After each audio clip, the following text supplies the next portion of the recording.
کچێکی کوردی ئێزیدی دانیشتووی شاری دوهۆک بە یەکێک لە خاوەنی جوانترین ڕوخسار بۆ ساڵی 2025 هەڵبژێردرا.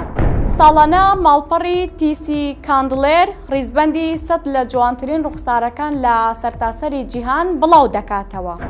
بۆ ئەم ساڵ کچێکی کوردی ئێزیدی بە ناوی حەیات موڕاد دەخیل لەلایەن ماڵپەڕەکەوە بە یەکێک لە جوانترین ڕوخسارەکان هەڵبژێردرا. چیرۆکی حەیات موڕاد جیاواز بوو لە هەموو ئەو خانمانەی تر، چونکە ئەو کچە کووردە بەجێهێشتنی زێدی خۆی و ژیانی ناو کەمپەکان کۆڵی پێنەدا. حەیات موڕاد توانی قۆناغەکانی خوێندن بە سەرکەوتووی تەواو بکات و لە ئێستادا یەکێک لە خانمە شێوەکارە سەرکەوتووەکانە و بەشداری چەندین پێشانگای شێوەکاری گەورەی کردووە. چیرۆکی ژیانی حەیات پڕیەتی لە سەرکەوتن و کۆڵنەدان.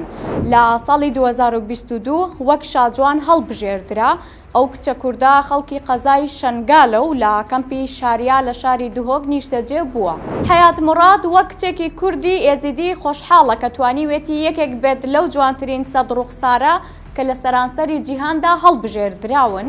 ماڵپەڕەکە ساڵانە لە نێوان هونەرمەندان و ڕاگەیەندکاران و ئەکتەر و کەسایەتیەکان 100 لە جوانترین ڕوخسارەکان هەڵدەبژێرێت، پشت دەبەستێت بە ڕاپرسی خەڵک و شێوەی جوانی ڕوخساری کەسایەتیەکان.